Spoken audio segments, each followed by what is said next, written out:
So it's okay to start now? Yeah. Okay. I'm waiting for the little, cue to start Oh, do you need a gavel? gavel or something. But anyway, welcome everyone to the Greater Sitka Area Chamber of Commerce Fall Speaker Series amazing event on November 29th, 2023.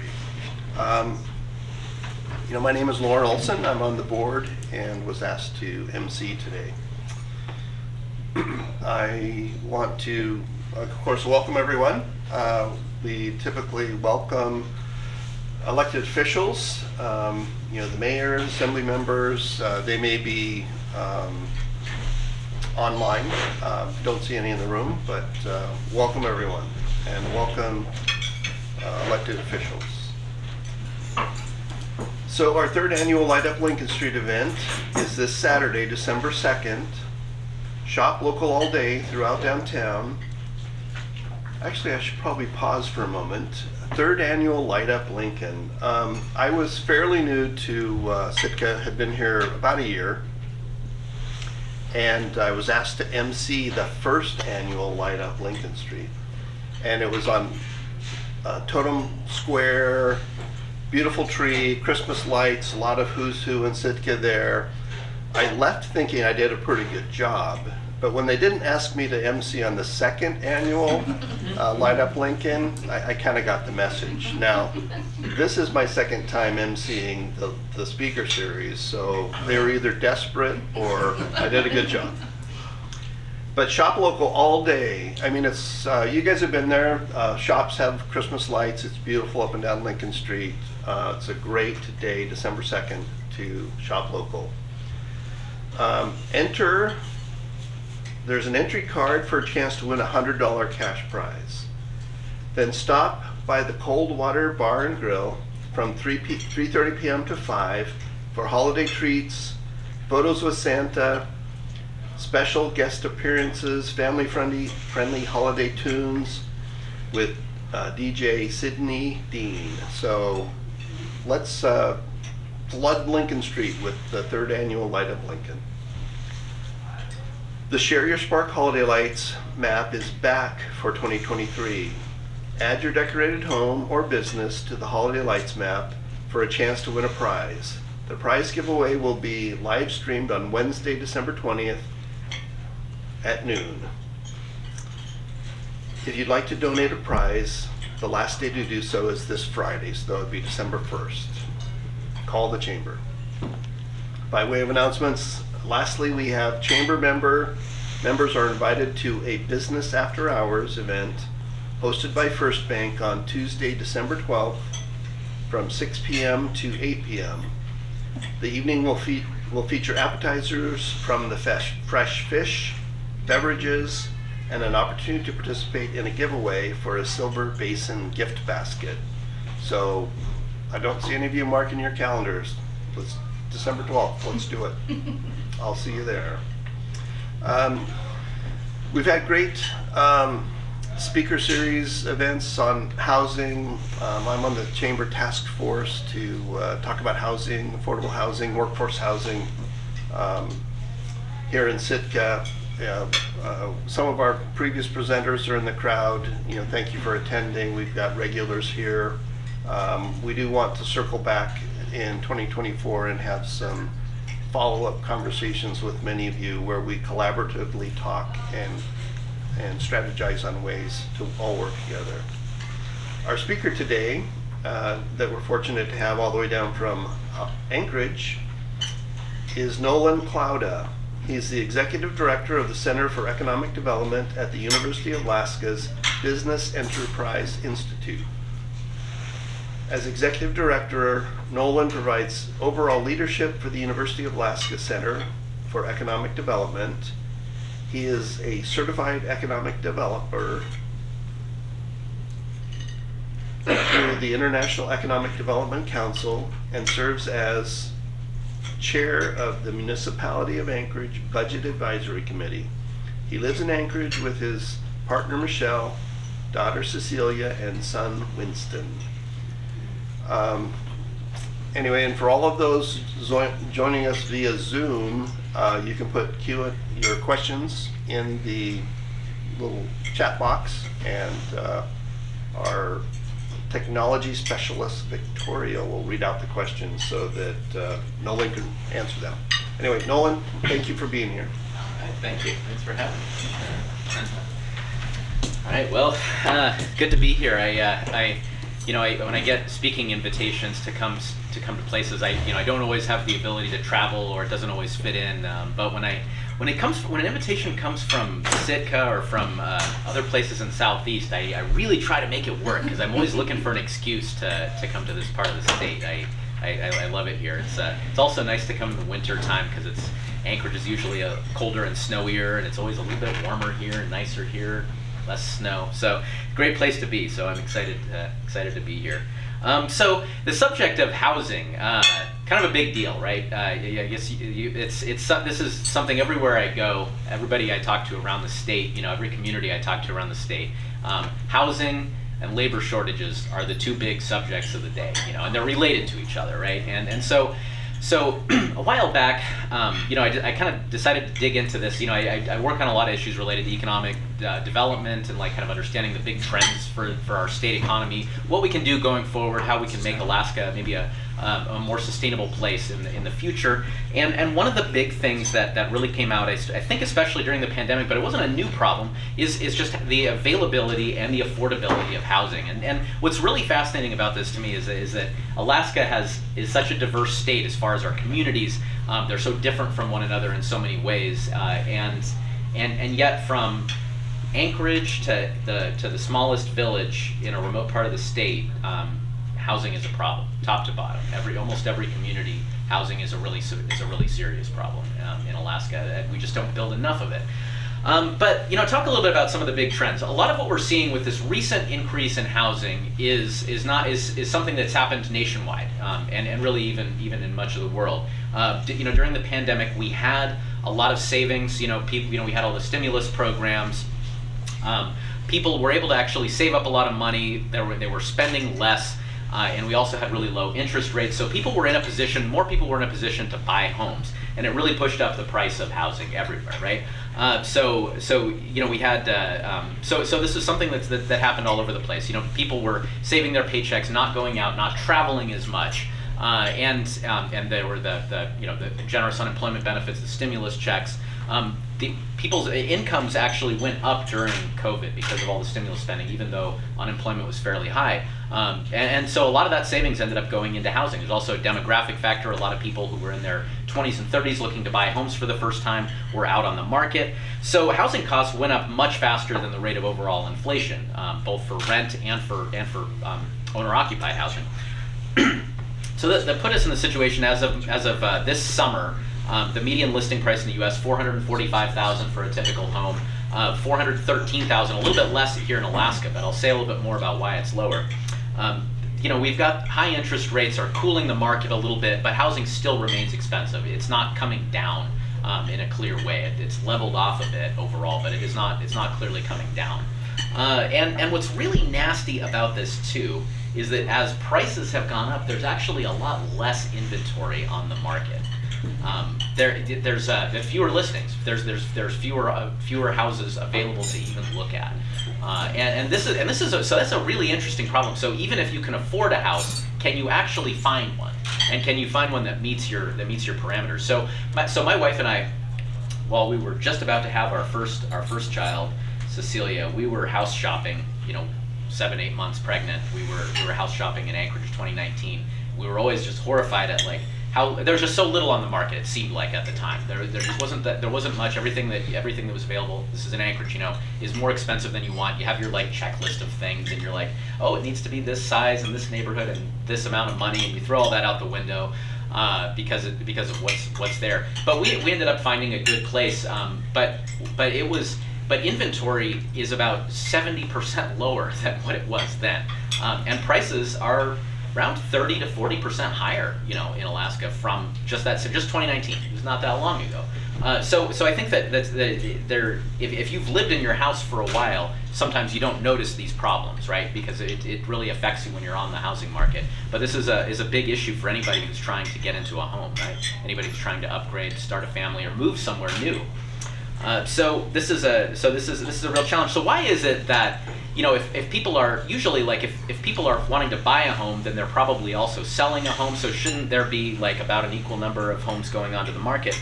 Well, there's kind of a demographic thing that's happened that I think is really important to understand with housing. So the state population in Alaska has actually shrunk since 2016 by about 1%, but the number of households has actually grown. We have fewer people per household than we used to. Part of this is because when you have more families, we don't have as many families with kids, right? When you have families with kids, you get it looks like this, right? You have more people per household, right? So if I live with 2 teenage kids, and then there's 4 of us in a home. Then in 10 years, those kids are old enough to have their own homes.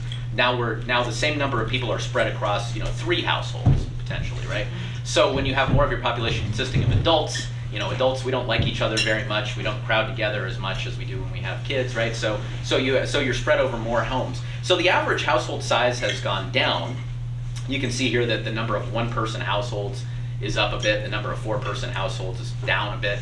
This is a really common thing statewide. I was looking at this for Sitka, some of these changes, and the data is a little bit rougher at the local level. But but I would expect something like this to play out here. And I know Sitka's population has gone down a bit over the last few years, but it's also some of these same demographic factors. You have fewer families with kids, probably smaller household sizes. So it continues to drive demand for housing, right? So even when populations are flat or declining, you still have demand for housing.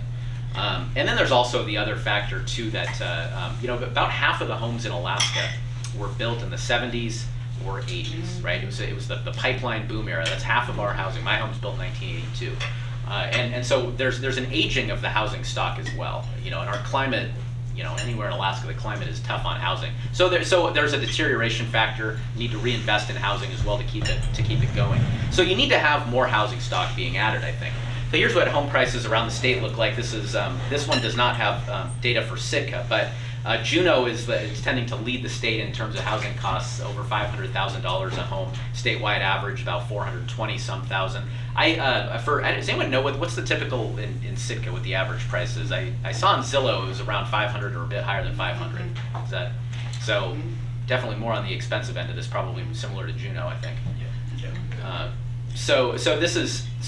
But I think that Anchorage is also really close up there too. So Juneau and Anchorage, of the data that they have, is the most expensive. The cheapest places in Alaska for homes tend to be highway-connected areas, not Anchorage, like the Mat-Su Valley, Kenai Peninsula, some of the highway-connected areas. Kodiak's on there too, but I think that those tend to be the places that have they have relatively low cost because of the highway access, barge access, but relatively good land availability. Anchorage is a whole different story.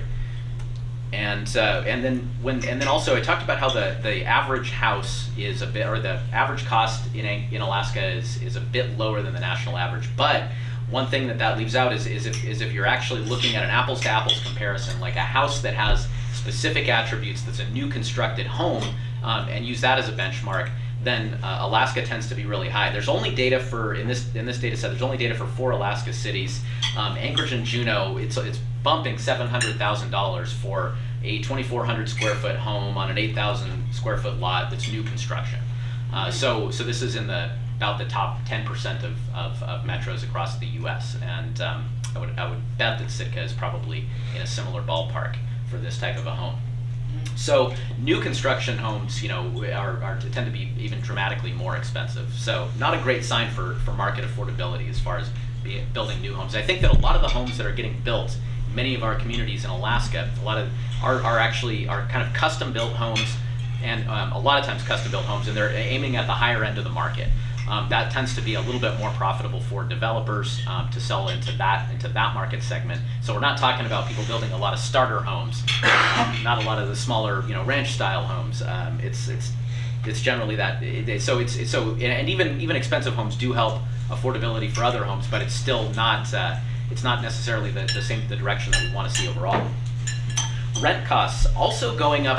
Rent has actually in Alaska not gone up as fast as the cost of owner-occupied housing. Sitka is for a two-bedroom apartment in 2022 about $1,400 a month, which is not cheap. Don't get me wrong. The rate of increase didn't go up as much during COVID as other housing did, which is something interesting. The vacancy rate I saw is about 4.1% for a two-bedroom apartments from AHFC's data. And by the way, nationally, vacancy is about 6%, and that's considered tight. So it is obviously a tight housing market, a tight rental market as well.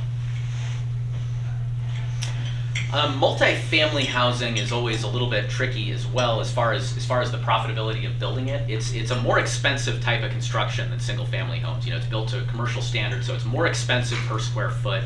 It's also got high finishing costs too. Like if you build an 8-plex apartment that's 8 kitchens, 8 bathrooms, 8 sets of countertops. All of that stuff adds a lot of cost. Those interior finishings to a home add a lot of cost too. So it's more expensive, and at the same time, it's usually aimed at households that are not as wealthy, right? So you have to hit, if you're trying to build apartments to meet the demand, then there's only so much that the average renter can pay. So developers often find that it's not very profitable. So we have a lot of apartments in Alaska that get built. A lot of the multifamily that gets built is done with public money, right? It's done through federal funds, through housing authorities who do some really awesome work around the state, I think, to build housing. But it doesn't get built by the private market to the same extent. And so that's one of the big challenges, I think, too.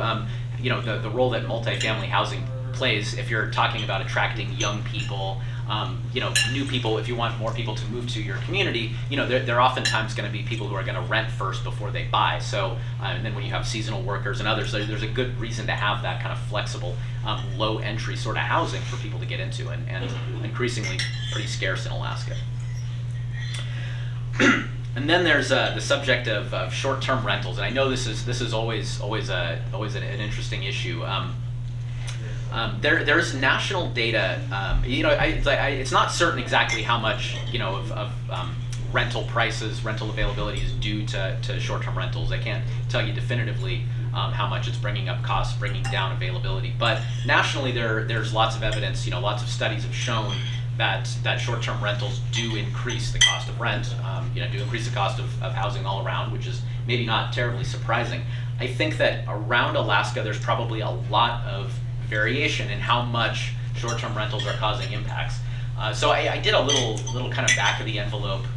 The data on short-term rentals is not perfect, and a lot of it's kind of proprietary. But by my counting, it's 3 or 3.5% of Sitka's housing stock is in short-term rentals now.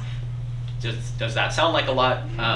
It's actually 3 and 3.5% is a lot actually.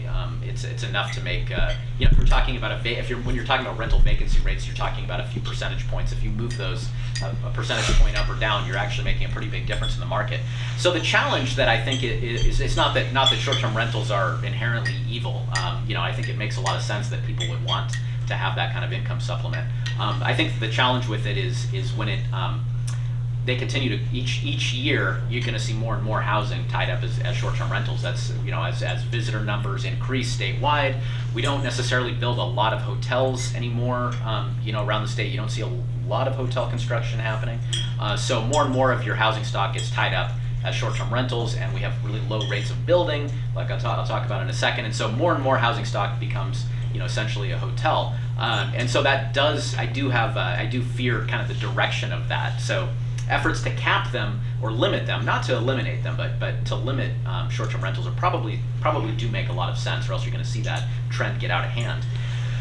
Now, looking at the rates of new construction, one of the things that I think is really different about Alaska, these patterns of housing costs going up are not unique in Alaska. Everywhere is having that. But what is different in Alaska is that the market doesn't respond by building more housing, as happens everywhere else. The rates of home construction really went up in the last couple of years nationally.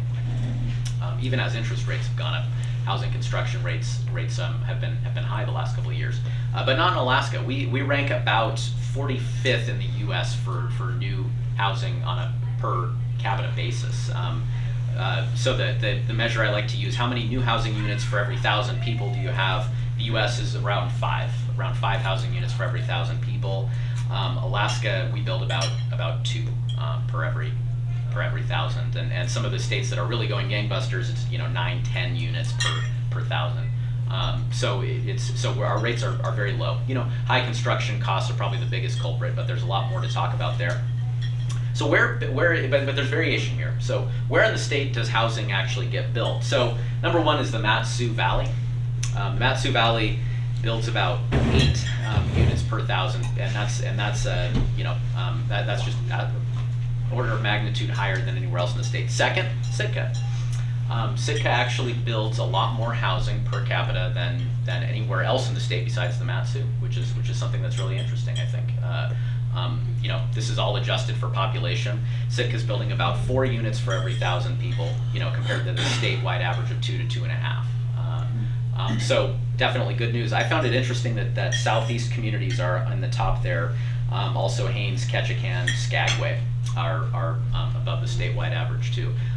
The places that are really dismal as far as new housing, the rural remote areas, western and Arctic Alaska, tend to be really bad. And then Anchorage is also really pretty lousy too. Anchorage is not building nearly enough housing, 1.4 for every 1,000. So Anchorage is building at about a third the Sitka rate if you want to adjust it for population. So that's certainly a problem overall. Here's of all the housing built in 2022, half of it was in the Mat-Su Valley. Anchorage was about a fifth of it. Southeast about 9% total. And that's about the share of the population that Southeast represents overall. So, and then all other parts of the state. I've got the Kenai Peninsula, Fairbanks here as well. All other parts of the state, only 3% total. Some of this, not perfect data. Some of this stuff isn't tracked well. Believe it or not, there's some unpermitted housing that gets built in the state. It's hard to believe. But HFC is usually pretty good at picking it up. But nonetheless, there are a lot of places in Alaska where very little is getting built. And some of the rural, remote communities, it just doesn't even come close to penciling to build housing, and that's why a lot of it is built by housing authorities, with federal money. Here's the count of new housing units in Sitka. The last 3 years on here, Sitka has done especially well, I think. Which is really, I think, really encouraging, really good to see. I met with Gary earlier. You were talking about a lot of it's probably related to search, right? Expansion.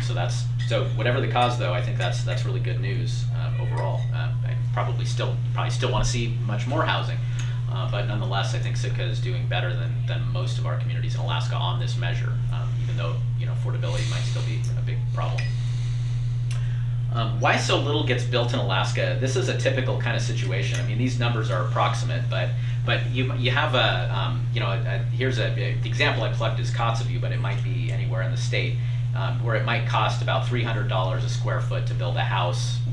Or it might cost, a house might sell for about $300 a square foot. It might be $600,000 for this house, but it probably would cost $325,000 to build it, and so you're going to be underwater on it to begin with. And so this is really bad math, and this is what shuts down, housing construction overall. It's just a high cost of construction. Many parts of Alaska have this problem of you just can't build a house to sell, except at the very high end of the market. You can build the more expensive homes for buyers that are less cash constrained.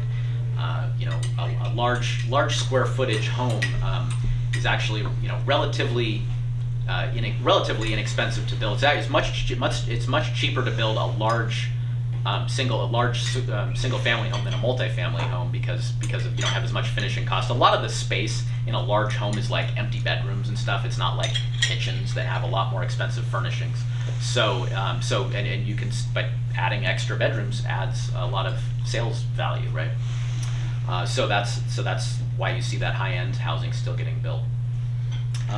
Always this funny issue of the problem of land availability in Alaska. I always think of the rhyme of the ancient mariner about the water everywhere and not a drop to drink. In Alaska, we look out at vast expanses of land, and yet how much of it is buildable, how much of it is allowed to be built on, how much of it is stable and flat, and we start to feel like we're a really squeezed state as far as having good available buildable land, right? But the challenges of topography, the challenges of public land ownership that kind of lock it down. Like being surrounded by the Tongass, I don't know how much of a constraint that feels like, but it's something, right? And the access infrastructure, lots of places where you'd have to supply, you'd have to build the road, build the utility infrastructure out there. A developer has to pocket that. That's expensive. That adds to the challenge too. Prior development that might not be super space efficient, like in Anchorage, it's all about those damn parking lots. We have these huge, massive parking lots that are empty most of the time. That can't build anything else on it. So you're kind of stuck with the past patterns in a lot of cases, and then zoning and local restrictions too. A lot of places in Alaska do have restrictive zoning to some extent, where multifamily can't be built here, or you have to have a large minimum lot size to build homes here. These kinds of things do add up as far as costs, and they also reduce the amount of housing that you can build in a given space. So these are some challenges. So talking a little bit about what a few of the solutions look like. Technology. There is a lot of new innovation being talked about as for housing. There's actually the Denali Commission and AHFC sponsored this report that was looking at 3D printed homes in rural Alaska. It's like a concrete type of process, and the idea of it that would make it cheaper is that you could use like local aggregates, to make the concrete to build the home, so you wouldn't have to ship a bunch of heavy materials in. This is still kind of early stage, and there are still other costs. You have to do site preparation. You also have, the exterior shell of a house is not the majority of its cost either. You have all of the interior work and all of the insulation, and and then you still have to build in, site infrastructure, all this other stuff. So it's not clear that one of these kinds of solutions is going to be a big game changer that causes housing to suddenly be dramatically cheaper to build. But there might be some promise down the road. There's more ideas around modular construction. Either like the shipping container sized units that can be shipped in, or the ones that are built as sort of the flat pack homes where you can sort of the walls are all built and then laid flat for shipping, and then they can be stood up on site.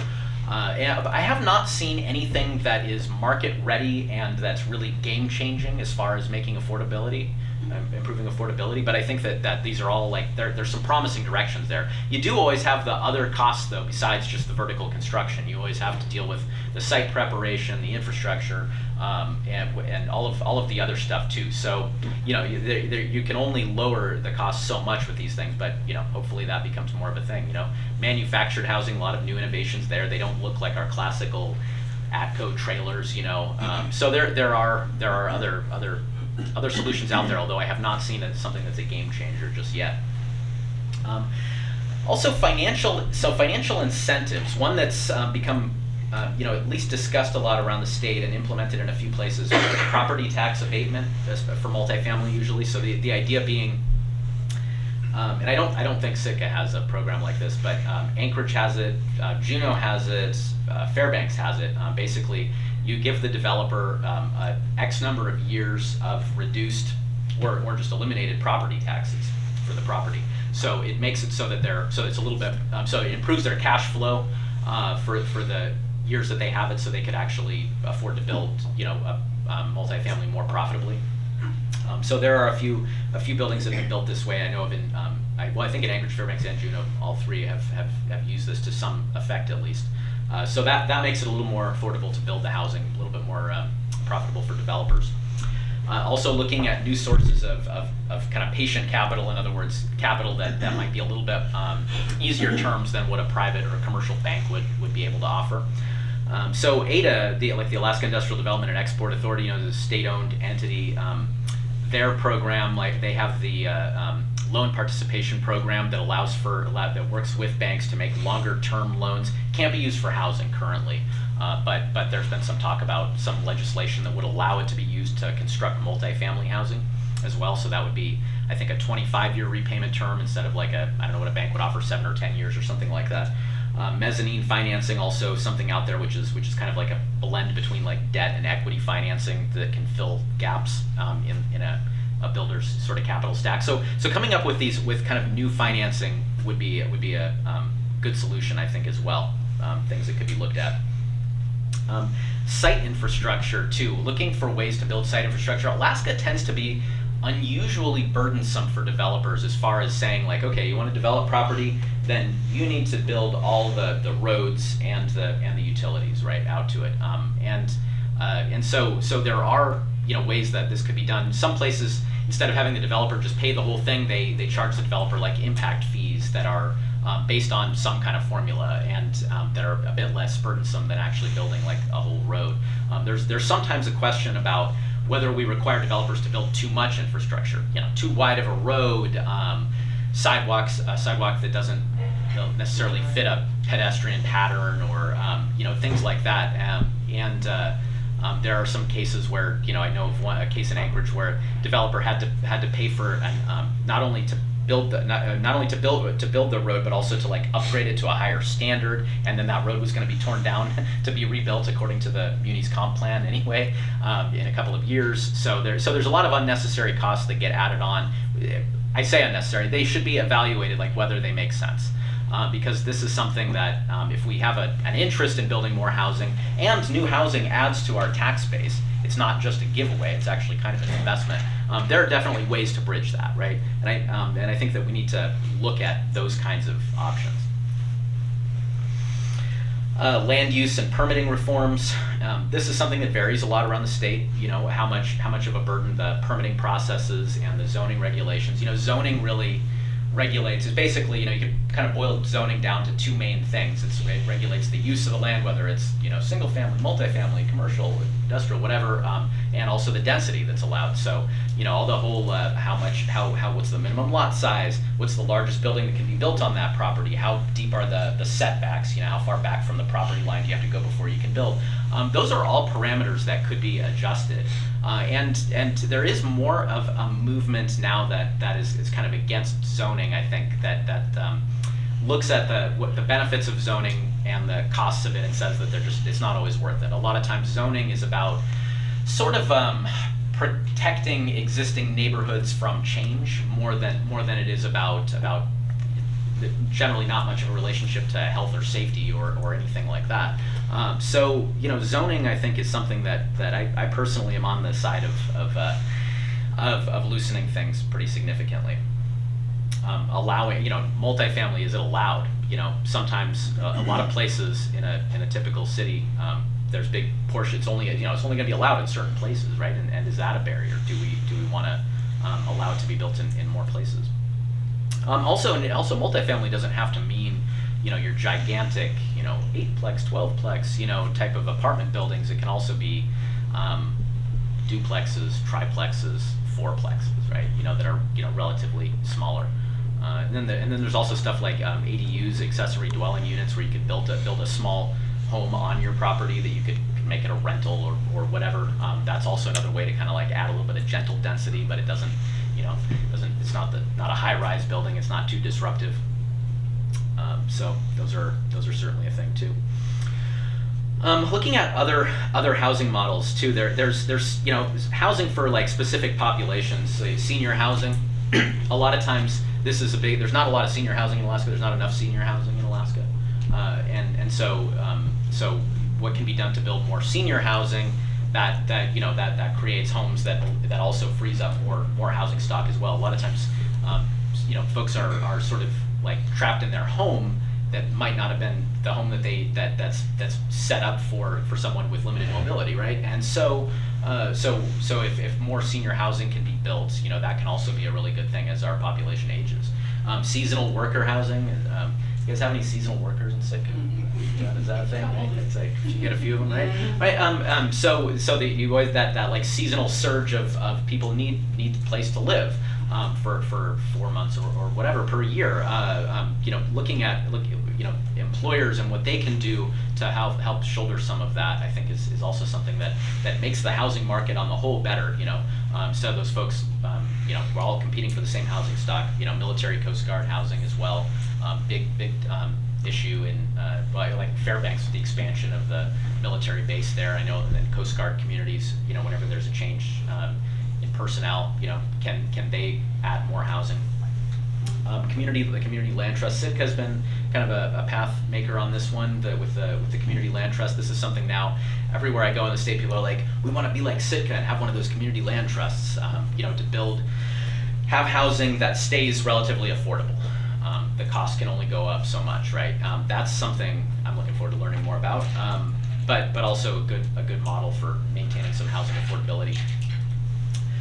Also, a lot of stuff just costs money. I know that this is, we've been in this budget cutting environment, like, at the state level for a long time now, and some things, though, if we want to solve them, do require some money. So there's always can we secure more federal money from HUD, federal programs like that.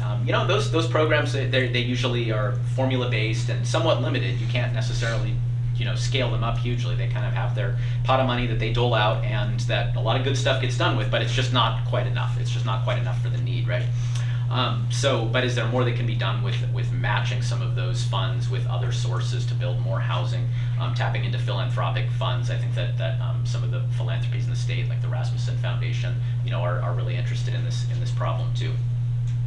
It does take more money, I think, and sometimes it's not just about the little tweaks, and it just requires more money, especially when we get to places that don't have a tax base, places in the state, the more rural types of communities. There aren't local resources available to really do a lot to build more. It just takes public money to build more housing. So, with that, I am happy to take any questions. Do you know of a community in the state that has significantly adjusted its zoning in order to create a way that for higher density and more affordable housing? Has anybody really done something? Yes. So I don't know a ton of the details. Valdez had this issue. They had their zoning code was created, I think, in like the 60s, and it was like where they're really detailed, really like this. It was a trend, an era for like, let's get really into the details of zoning, and it was very restrictive. And one of the things that it did is that they were wanting to build more. They wanted to see more apartments for the workforce, and they look at the zoning map and like they just weren't allowed to be built in most places. And so there was a big project Beck did to help them kind of clean up their codes. And I think it's still recent, so these things take a long time before you'll see a lot of change come from it. There are a lot of efforts underway in Anchorage. Things like Anchorage has got rid of parking minimums, so that eases one development burden. Developers having to take a huge amount of their land and devote it to parking, usually way above any likely use. ADU ordinance, ADUs are allowed now in Anchorage too. There's also a move. One thing that I think, and this is something that I think is really, could be transplanted a lot of places in the state, is triplexes and fourplexes. Typically, when you get duplexes and single-family homes are built, to residential codes, which are easier construction, cheaper construction. When you get a 3 or more units, it triggers the commercial codes, which are much more expensive, and so it became really uneconomical to ever build threeplexes and fourplexes. So the Anchorage Assembly now is going to pass, or is going to vote on an ordinance in the next couple of weeks to allow triplexes and fourplexes to just be built to the residential standard. So it makes them much cheaper to build, and it's also, in theory, it's not, you're talking about still something that would fit into a single family neighborhood. You're not talking about something that's like super tall or that changes the character of it a little bit. But all of these things that I mentioned, they're passionate groups of citizens who have helped push them forward, and then there are equally passionate folks that think that they are the devil and they're going to destroy everything. You always have to deal with the fact that people don't want change in their neighborhoods to some extent. A lot of times the fears that people have are really not grounded in anything, but yeah, they're a thing that's out there. May I amend my comment to say that the local planning commission and planning department have been quite helpful in Sitka. The question might have made it sound like they're not doing things, but minimum lot size reduced from 8 to 6,000, ADUs promoted, and public planned unit development regulations allowed. So there's been significant changes here that allow a higher density of housing. Good, good, yeah, and it takes a while, and you know, one of the things that's tough about those things is that it'll take years before you see if they're working, right? Which is like, Yeah. you want progress right now, right? But those all sound like really good things. Yeah. So if you haven't met Randy Huey, Yeah, we're gonna meet later today. He's our Yeah. infamous director of our statewide famous Yes. Community Land Trust. But Yep. I mean, all this information's great. Thank you. The one thing that, and I could have been taking a bite, but I didn't hear you mention that I know has worked in other communities, is what I call cottage housing. So small lots. I mean, the graph you had up there where there used to be 3 or more people in a household. Now 1s and 2s are common, and you don't need that 2,000 square foot home. So if you do a smaller cottage home, have you seen cottage housing Yes, I have. successful here? I have, in no, I haven't Alaska? seen, okay, so have I seen it successful in here? No, I haven't seen as much, I've seen interest in it. I haven't seen it implemented. I guess there are some neighborhoods, I don't know if it's quite the same thing. I do know of a couple of neighborhoods in Anchorage that have kind of moved to like nicer manufactured housing. It's like they don't look like trailers. They're more like, they look like single family homes, but they are that size and they're modular, and they might fit sort of what they're made for smaller families. You know, they're 400, 500 square feet, something like that, for one person or maybe a couple. I think that's probably something that makes sense too. You know, not everybody wants, I mean, I know that a lot of people want the single family home with the big yard and all that stuff, but that's not the need that everybody has, right? And sometimes we kind of treat it as if that's the only game in town and that's the only thing that anybody ever wants to buy, and that's not always the case, right? I mean, my yard mostly just gets used for my dogs to poop in, so, you know, it's like, if I had less of one, it'd be okay.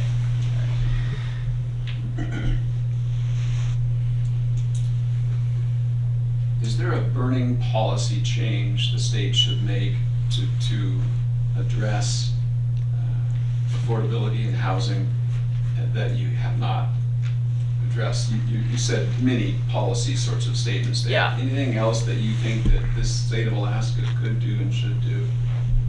Well, actually, I like the idea. So for a group like Ada, there was to be able to do more of sort of the financing of housing projects and like some of the land assembly and preparation work. So there was something that I was really excited about that actually fell through up around North Pole with the expansion of Eielson. Ada was going to acquire a whole bunch of land from the city of North Pole. Ada was going to take it and subdivide it into lots, build access infrastructure, utility infrastructure, and then sell the lots to developers in kind of a turnkey way. It's like, you get this land, it's got this road access, it's got this utilities, it's been subdivided. Here you go, and then the developer is freed of that burden, and then can build on it, and it's going to be much easier for them, cheaper for them. I'd like to see. I would love it if we had an entity in our state, whether it's Ada or through AHFC or something like that could do that kind of work. They could do something like that, like take a relatively large scale development and make it sort of turnkey for development, and build more housing. I would love to see something like that. There are also that rule change that would allow Ada to lend for multifamily construction. I think would be a positive one as well. There are some changes that could be made probably to the way property taxes are collected, because a lot of it's collected not at the local level, but under rules written at the state level to make it easier to abate property taxes for including for the school district portion. Not that I did not to shortchange schools at all, but it's more of a effort to kind of reallocate who pays. So that could be something, yeah. In my opinion, one of the things that would really help Sitka is that there's a lot of state-owned land here that is buildable. Mm-hmm. Alaska Mental Health, state land. I hear swaps have happened.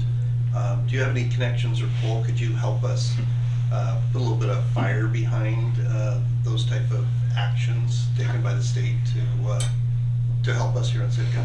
Good point. I don't have any pull or any influence anywhere with anybody. But that's a really good point. I know that it's Alaskans, we love to we love to complain, and for good reason, about federal ownership tying up what we can do and can't do. But a lot of times we're doing it to ourselves too, like at the state level, and some local governments too that have land that could be developed and that they're kind of, for whatever reason, not moving forward with. Yeah, I think that I would love to see that, and it's frustrating to see land kind of just get sat on too year after year, right? Where it's like, well, we're waiting for the right time to develop it. It's kind of like, well, when is that right time going to be? So I think that I mean, the good thing is that if it's a state, we do have influence over that, right? I mean, are we putting the right pressure and twisting the right arms to make more land available? I know that AML has talked quite a bit. The Alaska Municipal League has talked quite a bit about various kinds of land swaps that could be done, to facilitate between local government, state government for this type of purpose. So I think that could be good. And I think local governments also could, I'd like to see them be able to do more of the infrastructure development that would make it easier to develop residential land too. I think that would be something that would go hand in hand with this.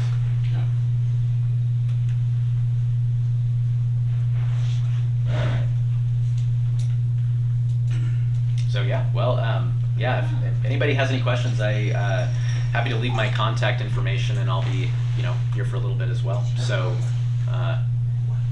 I appreciate the opportunity to come here and speak. So thank you very much. Thank you.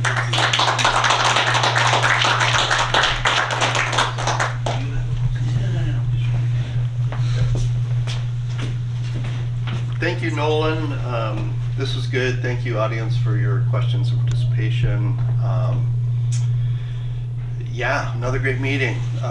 Thank you. Just quickly reminding everyone, Light Up Lincoln Street, 3rd annual. Not sure who the MC is going to be. I kind of threw one out there, but I'm not expecting them to pick me. But I'm off the hook. So Light Up Lincoln Street, and when do we flip the switch on the tree? What time is that going to be? I'm not seeing this. There's no tree lighting portion this year. We're switching up the event a little bit. We're Okay. instead going to have the photos with Santa. Okay. So the tree will go on at 3:30, right when the event starts, Okay. inside the Coldwater Bar and Grill. Okay, so most of the fun and festivities sound like 3:30 Coldwater Bar and Grill after you've bought stuff up and down Lincoln Street. And then Share Your Spark, I mentioned that. Chamber website has all the events and activities on it. Go to www.awesomechamber.com.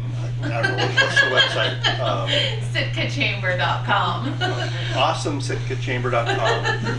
Anyway, thank you everyone for participating and supporting our speaker series. Our next one will be on December 6th, and then following week on December 13th. So stay tuned for topics, but it's here, noon to 1.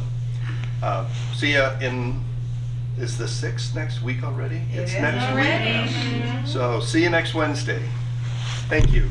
And thanks again, Nolan, for coming.